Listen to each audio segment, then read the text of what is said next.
just an atheist. I don't believe in God, and I respect people who do, but I don't. What do you think this universe come from? The Big Bang. The Big Bang. Nature. But you see that from the Big Bang, what we see that there is fine-tuning, intelligence. We see all these kind of evolution. things. Evolution. Yeah. Okay, but still evolution has will, has intelligence. No, I think evolution if not, then it's not evolution, it's something else. Yeah. No, I'm just saying that it evolves because in order to get how do I say it? It evolves because else you don't survive. A good character continues, and if it's not good, it will stop and something good will take over. What about the existence of matter? How do you explain matter existence? Big Bang. Big Bang. What is a Big Bang? Yeah, it's a start of life, of the universe. And what kick-started it? I don't know. Something but not God. Or nothing? Can nothing kickstart? No. Imagine there was something called nothing, which is absolutely nothing.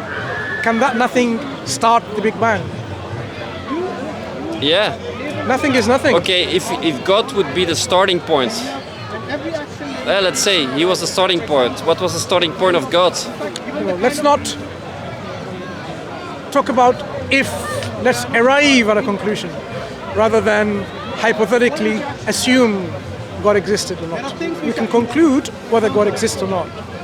So if you have the Big Bang, which is an effect, bang is an effect. That's true.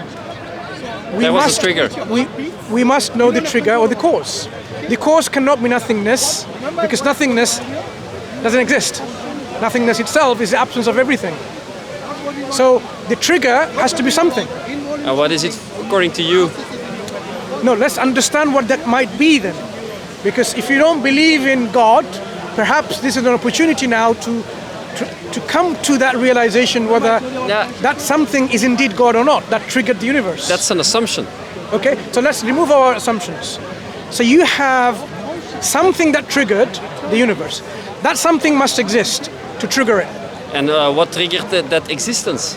Something else? And something else, and something else, and where does it start? Good. Can it go on like this, or does it have to have...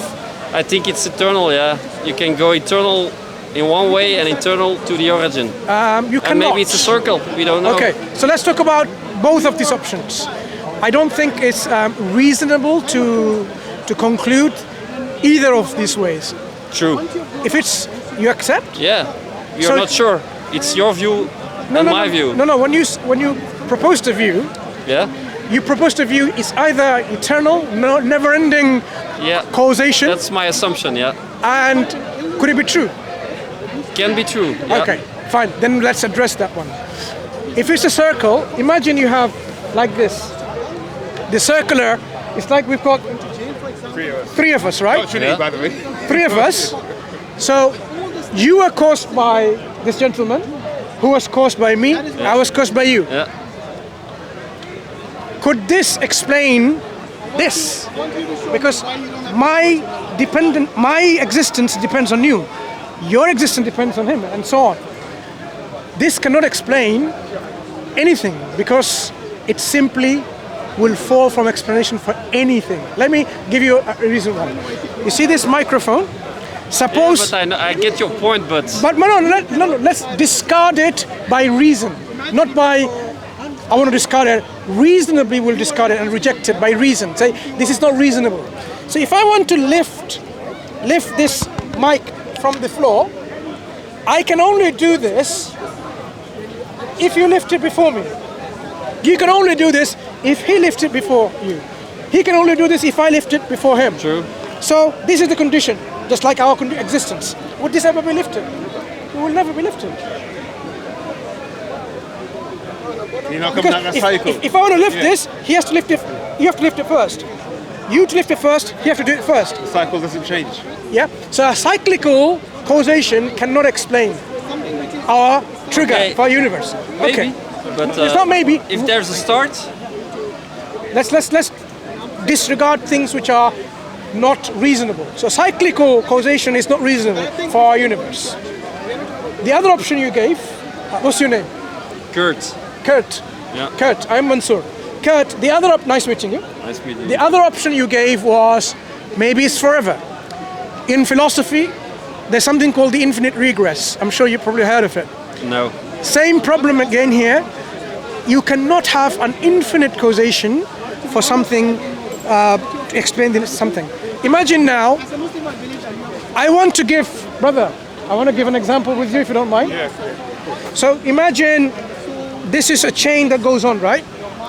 So I have to take this mic, I need to give it to him, okay?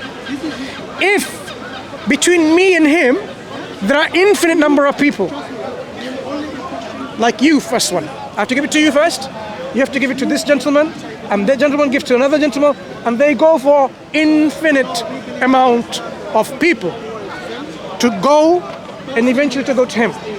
If between me and him there are infinite amount of people, would it reach him ever? It would never reach him, because there's always someone infinite. If our universe had infinite amount of causes, if you think about it, it will never be in existence, because there will be something else that needs to be created for us as a cause. Our universe will never exist if there were infinite causations. So that infinite regress problem solves the issues of that it's not reasonable to assume that our universe had a trigger, which had a trigger, which had a trigger, go infinity. Our universe will never come into existence.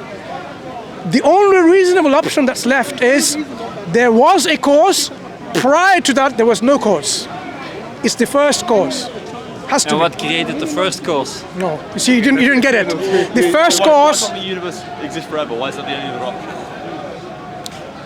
the rock? So you give the universe the property of consciousness, will. No. Luck. No. I'm saying so. Okay, you're saying I'll address that in a second. Let's address this problem of infinite regress. When you say what created the first cause, we already said there cannot be no creator for this first cause, because what created that creator? What created that creator? You can go on forever. But if you go on forever, this universe will never come into existence. The fact that the universe is here, that chain of causation is finite, not infinite. So at one point there is a cause, prior to that there is no other cause. We say this is the first cause which is uncaused. Has to be. If you are going to explain rationally this universe, that cause has to be uncaused, no cause prior to that. So if that cause was God, he's uncaused, uncreated. He was there always. Has to be. Because the fact that you have this universe. That is why the universe itself is an evidence of a creator which is always in existence. Eternally in existence. Yeah, I think creation was a moment of luck. Something sparked. You see, whatever triggered it, Yeah, but that doesn't trigger represent necessarily the gods people believe in. No, if you consider a spark or whatever triggered it, itself has the ability to bring about this transformation, the power. Yeah. And Evolution. no, there was no evolution. Evolution is just evolution is just a process that we describe in which life is transforming from something simpler to something complex. That is the Like theory of from evolution. an egg to a chicken. But we're talking about matter, the physical universe, before life was in this earth.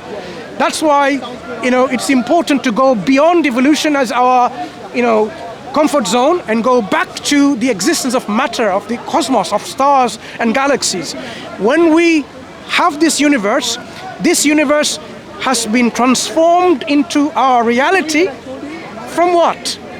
By what? By something that has a volition, choice. Without a choice, it would not have happened. If you had something that exists always, from this, how would you... The trees? Shall we go on into the trees? Yeah? Yeah. Let's bring all of those. I need to leave you. Interesting discussion. You have to go. But Anyway, think about it. I'm Yeah, a Muslim. I'll think I'm a about Muslim. We believe in Allah. We believe the Quran is the revelation from God sent to Prophet Muhammad sallallahu alaihi wasallam. So if you believe in Allah and follow Prophet Muhammad, you'll be safe from hellfire.